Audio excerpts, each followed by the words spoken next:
Twelfth class. अब इस chapter का लास्ट टॉपिक प्रकाश की कण प्रकृति, द्रव्य तरंगे, कणों की तरंग प्रकृति। तो जैसा कि मैंने आपको पहले भी बताया कि सबसे पहले प्रकाश को कणों के रूप में माना गया, उसके बाद फिर प्रकाश को तरंगों के रूप में माना गया और फिर उसके बाद प्रकाश वैद्युत प्रभाव को एक्सप्लेन करने के लिए दोबारा से प्रकाश को कणों के रूप में माना गया। तो एक बार दोबारा से ये थ्योरी सारी एक्सप्लेन मैं कर देती हूँ कि सबसे पहले परावर्तन, अपवर्तन और जो फिनोमेनस थे उनको एक्सप्लेन किया गया, पर जब और फिर प्रकाश को तरंग के रूप में मानकर व्यतिकरण, विवर्तन, ध्रुवण जैसी घटनाओं को समझाया गया। और फिर बाद में जब प्रकाश वैद्युत प्रभाव के बारे में वैज्ञानिकों को पता चला, इसके अलावा कुछ और भी प्रभाव हैं जैसे कॉम्पटन प्रभाव, ये अभी आपके कोर्स में नहीं है, रमन प्रभाव, ये भी आपके कोर्स में नहीं है।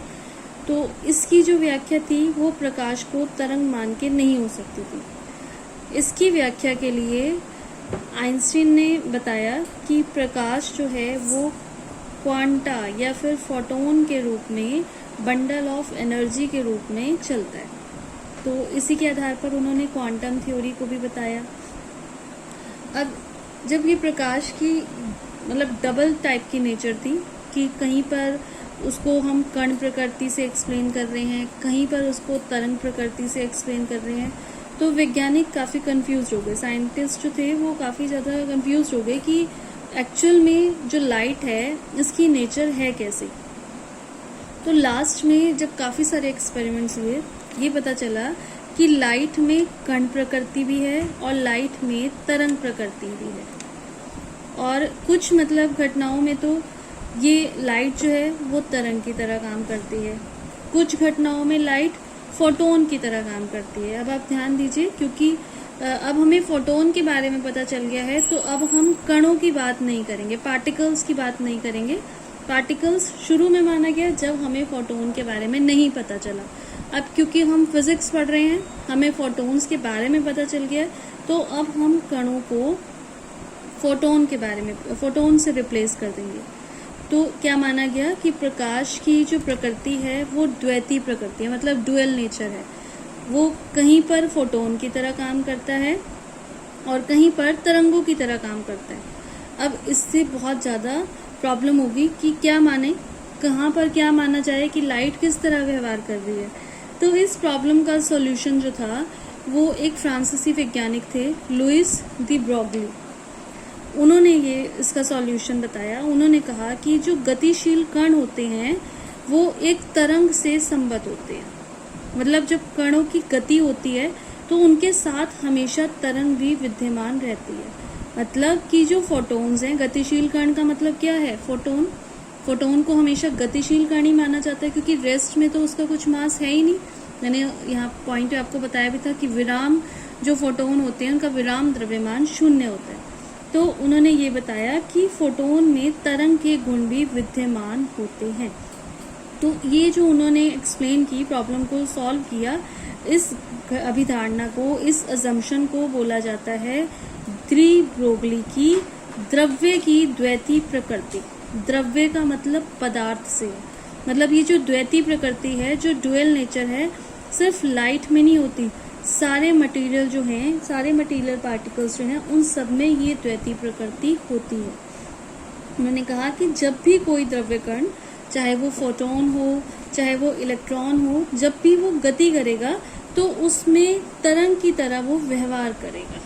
तो इसीलिए उनके नाम से ही, क्योंकि उन्होंने इस प्रॉब्लम को सॉल्व किया था, ये जो द्रव्य कणों से जो संबंधित तरंगे होती हैं उनको क्या कहा जाता है, द्रव्य तरंगे। और इनकी जो द्रव्य तरंगे या फिर दी ब्रोगली तरंगे कहा जाता है उनके नाम की वजह से ही। और जो इनकी तरंग दैर्घ्य होती है उनको कहा जाता है दी ब्रोगली तरंग दैर्घ्य। तो अगर आपको द्रव्य तरंगों के नाम से आ जाए टॉपिक, या फिर कणों की द्वैती प्रकृति के नाम से आ जाए टॉपिक, या फिर दी ब्रोगली तरंगों के नाम से टॉपिक आ जाए, आपको यही करना है। दी ब्रोगली ने ये सॉल्यूशन निकाल दिया कि जब कोई गतिशील कण होते हैं तो वो तरंगों के रूप में गति करते हैं, और गतिशील कण का मतलब जो है वो फोटोन, इलेक्ट्रॉन से है, सभी द्रव्यों से। और इसके लिए उन्होंने एक एक्सपेरिमेंट भी किया था डेविसन और जर्मन के साथ। ये एक्सपेरिमेंट पहले आपके कोर्स में था बट अब डिलीट हो गया, तो आपको एक्सपेरिमेंट नहीं करना। अब डी ब्रोगली तरंग के साथ डी ब्रोगली तरंग दैर्ध्य के लिए सूत्र भी आता है कि उसके लिए व्यंजक स्थापित करिए। तो ये व्यंजक आप देखिए यहाँ पर, हमें पता है कि जो फोटोन की एनर्जी होती है, एक फोटोन की एनर्जी वो होती है E=h/ν।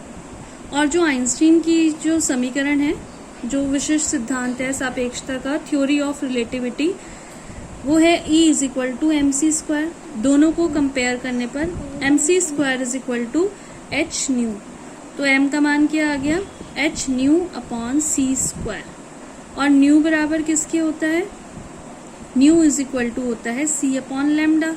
तो यहाँ पर हम मान रखेंगे न्यू का c/λ, c से c कट जाएगा तो क्या आएगा, m/hc⁴।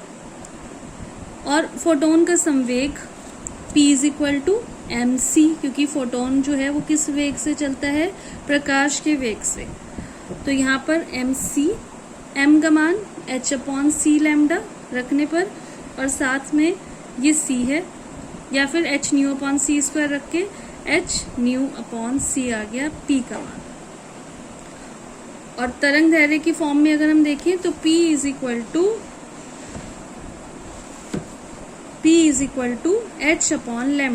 या फिर λ=h/p। तो ये जो है ये फोटोन से संबंधित तरंग दैर्ध्य का मान है, which is equal to h/p। और p जो है वो किसके बराबर होता है, mv के। तो λ=h/mv वो फोटोन के लिए था जहाँ पर h/p रख रहे थे। और अगर हम, क्योंकि जो डी ब्रोगली ने अपनी जो तरंगे दी वो द्रव्यों के बारे में बताया था, सभी द्रव्यों के बारे में, तो सभी द्रव्यों के लिए संवेग p=mv होता है। तो λ=h/mv ये डी ब्रोगली तरंग दैर्ध्य का व्यंजक है। और यहाँ से कुछ प्रॉपर्टीज हमें पता चली जो डी ब्रोगली तरंगे हैं या द्रव्य तरंगे हैं उसके बारे में। एक तो लैम्डा और m एक दूसरे के व्युत्क्रमानुपाती हैं। इसका मतलब कि जो हल्के कण हैं जिनके द्रव्यमान कम है उनकी तरंग दैर्ध्य क्या होगी, ज़्यादा होगी। दूसरा पॉइंट, लैम्डा और v एक दूसरे के व्युत्क्रमानुपाती हैं। इसका मतलब जो कम वेग वाले कण हैं, मतलब जो कम वेग से गतिमान कण हैं, उनकी तरंग दैर्ध्य भी क्या होगी, ज़्यादा होगी। और इस डेरिवेशन में हमें ये पता चल रहा है कि जो द्रव्य तरंगे हैं वो आवेश पर निर्भर नहीं करती, मतलब ये आवेशित हो या अनावेशित हो, दोनों तरह के कणों से संबद्ध होती हैं ये, क्योंकि कहीं पर भी आवेश नहीं आया इसमें। और फोर्थ पॉइंट, ये जो हैं द्रव्य तरंगे ये विद्युत चुंबकीय तरंगे नहीं हैं।